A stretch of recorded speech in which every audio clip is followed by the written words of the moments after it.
Welcome back to PlayN'Review. Today, we're diving into Harry Potter and the Philosopher's Stone, a game released in 2001 alongside the premiere of the first movie. Developed by No Wonder and published by Electronic Arts, this title was released for several platforms, including Game Boy, PlayStation, and PC. Today, we'll focus on the PC version, which captivated fans with its unique spellcasting mechanics and in-depth exploration of Hogwarts. Although I also enjoyed the PlayStation version for its distinct visuals and gameplay elements, the PC version stands out graphically, offering a level of detail and immersion that's in a different league altogether.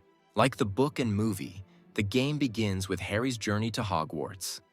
You'll meet iconic characters, encounter magical creatures, and uncover Hogwarts secrets as you help Harry prepare to face Voldemort. But what truly makes this PC version special is how it takes players on an interactive journey through Hogwarts. The game does a solid job of capturing the essence of J.K. Rowling's story. From Diagon Alley to Hogwarts' vast corridors, players experience moments from the book, with added side stories that give extra depth to Harry's first year. The developers added new areas, which means you get to explore beyond the main story. Wandering through secret corridors, hidden passageways, and mysterious dungeons, you feel like you're truly exploring Hogwarts. The pacing is well designed, allowing players to experience a mix of plot-driven action and free exploration.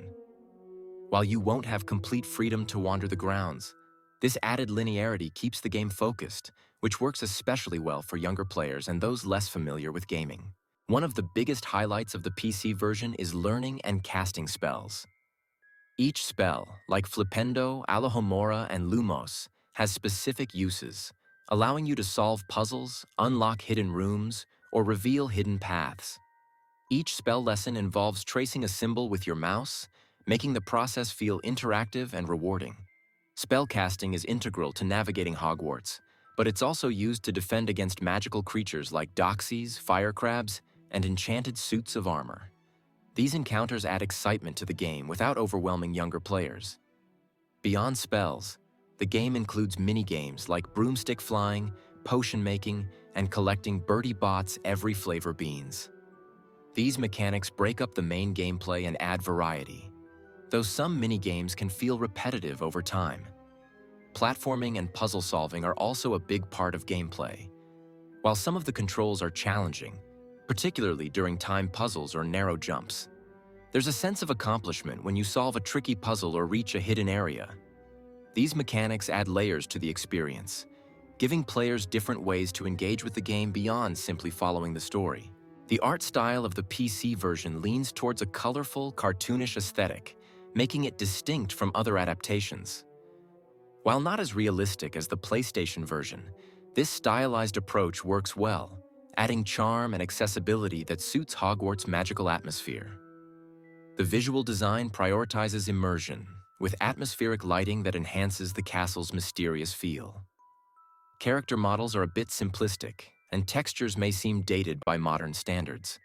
But for 2001, they created an appealing and accessible world for a broad age range. One noticeable issue is the lack of facial expressions on characters. They have static faces and don't show any emotions or reactions, even during important moments. This lack of expression can make some interactions feel a bit robotic, especially during dialogue. Additionally, when characters speak, their mouths remain closed, making the scenes feel less immersive since there's no synchronization between spoken lines and character movement. It's a detail that might stand out to modern players, but for fans at the time, this didn't detract much from the magic of Hogwarts. Each Hogwarts area has a distinct look, from the warm, inviting Gryffindor common room to the eerie dungeons, giving players a chance to explore the different sides of the castle's personality. The soundtrack by Jeremy Soule adds to the atmosphere and feels quintessentially magical. You'll hear whimsical tunes while exploring the castle and more intense music during challenging moments. The sound design, including subtle magical effects and voice snippets from key characters, completes the immersive experience.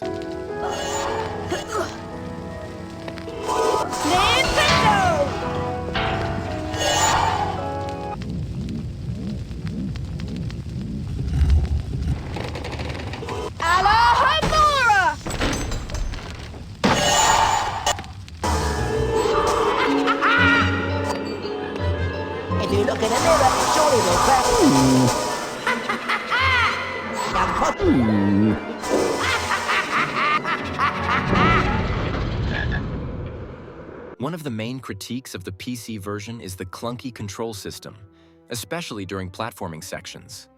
The game's movement mechanics can feel stiff, making precise jumps and quick maneuvers difficult to execute smoothly. This stiffness is especially noticeable in timed sequences, where players may find themselves missing jumps or struggling to navigate tight spaces. For younger players, this adds an unintended layer of difficulty to the game. The game's platforming also includes several environmental puzzles and maze-like levels, where the controls and limited camera angles can make navigating even more challenging.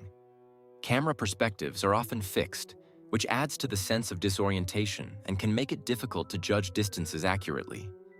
The broomstick flying sequences are particularly tricky, as the controls can be unresponsive, requiring patience and practice to master. While these challenges affected the game's overall reception, it's worth noting that, at the time, many of these limitations were fairly standard for games aimed at a younger audience. The game did receive some mixed scores from critics. PC Gamer and GameSpot both pointed out these control issues, noting that while the game is charming, these aspects kept it from being fully immersive. IGN also commented that while it's a good introduction to the world of Harry Potter, these critiques held it back from being a true must-play for older fans. Nevertheless, these challenges don't detract significantly from the enjoyment for fans who appreciate its nostalgic charm and faithful adaptation of Harry's first magical adventure. Final thoughts? Well, Harry Potter and the Philosopher's Stone for PC may not be a groundbreaking game by today's standards, but it remains an endearing, nostalgic experience for fans of the series and classic adventure games. For me personally, having played it back when it was released, this game felt challenging at the time, particularly in the stealth-based missions, where navigating around characters without getting caught was no small feat.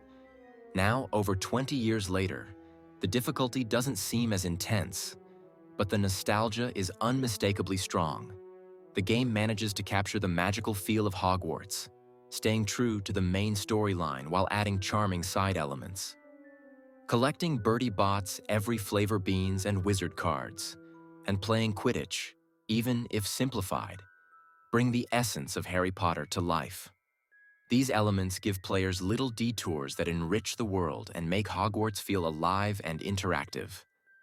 Looking back, this game still holds up as a fun adventure that respects the spirit of the book and movie.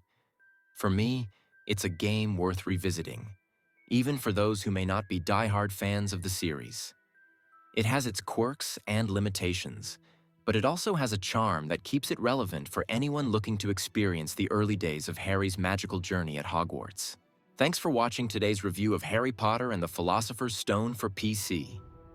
This game holds a special place for many of us who first experienced the magic of Hogwarts through its pixelated walls and spellcasting puzzles. Let us know in the comments. Did you play this game back in the day, or is this your first time hearing about it? What's your favorite Harry Potter game, or which one are you most curious to try?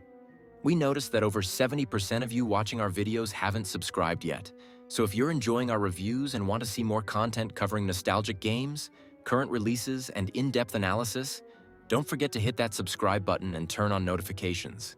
Your support helps us keep making these videos.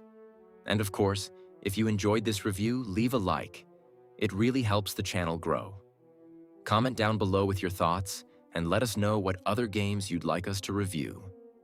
Thanks again for watching, and we'll catch you in the next video on PlayN'Review.